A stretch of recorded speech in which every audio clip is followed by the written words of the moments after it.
संविधान तयार करण्यासाठी विविध विषयांवर अनेक समित्या स्थापन करण्यात आल्या।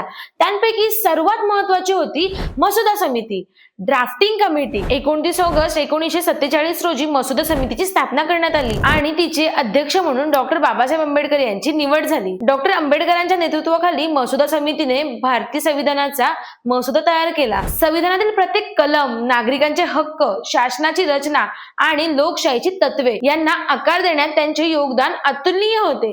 म्हणूनच त्यांना भारतीय संविधानाचे शिल्पकार म्हटले जाते। जवळपास 2 वर्षे 11 महिने आणि 18 दिवसांच्या अथक परिश्रमानंतर संविधान तयार झाले। 26 नोव्हेंबर 1949 रोजी संविधान स्वीकारण्यात आलं आणि 26 जानेवारी 1950 रोजी ते संपूर्ण देशात लागू झालं। अशा प्रकारे भारतीय संविधानाचा जन्म झाला आणि भारत जगातील सर्वात मोठी लोकशाही बनला। आम्ही भारताचे लोक या शब्दांनी सुरुवात होणारे हे संविधान आज आपल्या लोकशाहीचा मजबूत पाया आहे। संविधान सिरीजचा 3रा एपिसोड तुम्हाला कसा वाटला आणि तुमच्या यावरती मत काय आहे कमेंट मध्ये नक्की सांगा।